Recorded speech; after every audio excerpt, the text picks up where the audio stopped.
Mr. Jones owned a cotton plantation and many slaves. One day he was talking to the owner of the plantation next to his, and Mr. Jones was lamenting the fact that times were tough. He was having to work his slaves harder than ever, and was having trouble with some of them being disobedient or trying to run away. The other plantation owner said he knew someone who could help. Day 1. One day Mr. Jones called his slaves together so a man named Mr. Smith could talk to them. Before beginning, Mr. Smith whispered to Mr. Jones, "Whatever I say, do not contradict me or interfere, and I promise you your slave troubles will end." "My name is Mr. Smith," he said to the slaves, "and this may be the happiest day of your lives. From today forward, you will no longer be slaves, but free men." Mr. Jones was so shocked he started to step forward, but Mr. Smith gestured for him to remain silent. He did, only because the other plantation owner had spoken so highly of Mr. Smith's skills. "You are no longer the property of Mr. Jones," Mr. Smith continued. "You are free. No more would you be forced to labor for the benefit of Mr. Jones. Now you can work for yourselves." Now the slaves were all murmuring and looking at each other. Many were smiling, many were looking puzzled. "In fact, you are now free to leave the plantation whenever you want," Mr. Smith said. "However, since we are surrounded by other plantations, if you leave, some other plantation owner will likely claim you as his own the moment you set foot on his property. So I urge you not to risk your newfound freedom by doing something so foolish. Instead, I suggest that you stay here, no longer as slaves, but as willing participants and part owners of this plantation. Yes, this is now your plantation." Mr. Jones bit his tongue to keep from objecting. "For now, we might as well leave Mr. Jones in charge," said Mr. Smith, "since he is the only one with any experience at running a plantation, which is quite a complicated thing to manage. But he will no longer be your master, but just another worker on the plantation. In fact, he will now be using his organizational and management skills to serve you. Whatever problems you may have had with him before, you are now all equals, and you need each other to make this work. If we all cooperate and work together, we can all reap the benefits together. In honor of this happy occasion, I present you this new symbol of togetherness and cooperation, this flag, which shall be the emblem of the new, free Jones plantation." He held up the new flag, but most of those listening were still too amazed to respond. "And this shall be our motto," Mr. Smith announced. "We work together as free men for our mutual benefit, pledging our allegiance to the Jones plantation, which stands for prosperity, liberty, and justice for all. To celebrate, everyone has the rest of the day off. Enjoy your freedom, do as you please, and be back here tomorrow morning, bright and early, so that we may begin work on this great and noble new endeavor as equal free men." Finally convinced that Mr. Smith was serious, the former slaves applauded and cheered. Day 2. "We all want this plantation to do well," Mr. Smith said at the beginning of the next meeting, "so we can all share in the benefits. We all know that it takes a lot of effort to make a cotton plantation work. Just because you're all free doesn't mean you can stop working. In fact, since you're now working for yourselves, I expect you to work even harder than ever before, but now with pride and joy, knowing that you're working for yourselves. Of course, there still have to be rules. If everyone just does whatever he wants, the plantation won't produce anything. This experiment will fail, and we'll all starve. You should be thankful that Mr. Jones has agreed to stay on to lend his knowledge and skills to this endeavor, and I trust you will all do your own part to make this work. Several of you have been chosen to act as project supervisors to manage different aspects of the operation, to make sure everyone is doing his assigned job, to make sure that the rules are followed, and so on. The rest of you may head out to the fields to start your first day of work as free men." Day 3. The next morning, Mr. Smith had a grim expression on his face as the daily meeting began. "I have an unpleasant duty to do today," he said. "Yesterday, Charles was caught keeping some of the cotton he picked, presumably to sell for his own personal profit. That is against the rules. That is stealing. For that, Charles must be punished." 2 men tied Charles to the whipping post. "I take no joy in this," Mr. Smith continued, "but you must understand, if we do not maintain order, if we do not have rules that we all abide by, then the plantation will fail, and we will all suffer." The whip cracked against Charles' back. "But if we all pitch in for the common good, then we can all prosper. Being free doesn't mean you should be selfish and greedy. We must each do our assigned duties and obey the rules, and then we can all benefit, and each of you will receive your appropriate share of the profits." A young man named Samuel stepped forward. "But if you and Mr. Jones decide the rules and whip us if we disobey, how is that any different from what we had before?"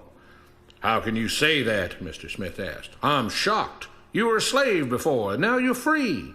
Things still need to be managed and organized by those best qualified to do so. Do you know how to run a plantation, Samuel?" "Well, no," he answered. "But if we're free, why do we get no say in what the rules are and how things work?" "I'm surprised at your ingratitude," Mr. Smith answered.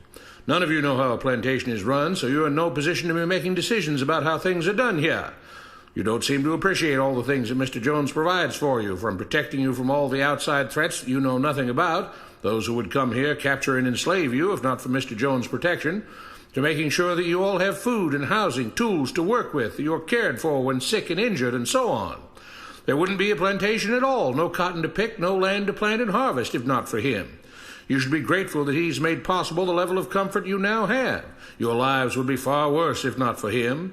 Nevertheless, as free and equal participants in this endeavor, from now on at each meeting, any worker may have 2 minutes to ask questions or voice suggestions or complaints."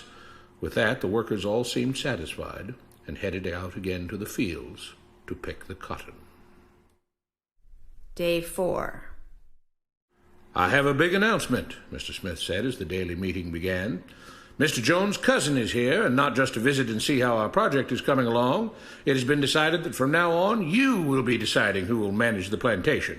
Of course, this job can't be done by just anyone, but every 3 months we will have a special meeting at which all the workers will vote on whether we think Mr. Jones should run the plantation or whether we think his cousin, Mr. Johnson, should run the plantation. That means that ultimately you are in charge because you will be deciding which man you want running things on your behalf. If you don't like the way things are being managed, you now have the power to change it."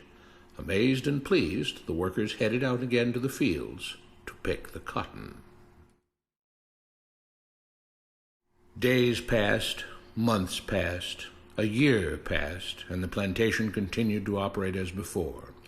Sometimes Mr. Jones was in charge, sometimes Mr. Johnson was in charge, but the day-to-day routine stayed exactly the same. The workers worked hard, long hours every day, and still had little to show for it. Every day the meeting would begin with them all reciting the Jones Plantation motto, "We work together as free men for our mutual benefit, pledging our allegiance to the Jones Plantation, which stands for prosperity, liberty, and justice for all." One day Mr. Smith announced, "Samuel is asked to say a few words this morning, and whatever the rest of us may think of his ideas and opinions, we are all free here, and that means we are all allowed to speak our minds. So, Samuel, you have 2 minutes. Begin." Samuel stepped forward, looking scared. "I was excited when all this started," he began, glancing nervously at Mr. Smith and Mr. Jones. "But don't you all see what's happened here? Nothing has changed. We're all still slaves." There were grumbles of disagreement from the crowd. "They tell us what to do and whip us if we don't. They still make all the rules and punish us if we disobey. They let us make suggestions and complain about things, but they never really change anything. They let us choose between Mr. Jones and Mr. Johnson, but what's the difference? The situation stays the same. We do all of the work and they take as much as they want and decide how much they'll let us keep. They live in luxury, made rich by the cotton we pick. We do all the work and have to build our own huts, grow our own food, and take care of ourselves. They leave us just enough that we don't revolt or run away. This is not freedom. We're all still slaves. They've only changed the words they use, but nothing else has changed. They say we're all free and equal, but we're not. They command and we obey. That's not freedom. That's not equality. They say we're free to leave, but all that means is that we're free to be someone else's slave. Why should we work or obey the rules? We didn't agree to this. They made the system. They forced it on us. They control and rob us and call it freedom. They've deceived you into thinking that being able to choose which slave master you'll work for is the same as being free. It's not.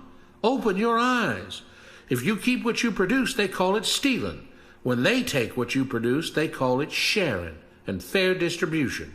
Can't you see that this is all? Your time is up, Samuel, Mr. Smith announced calmly.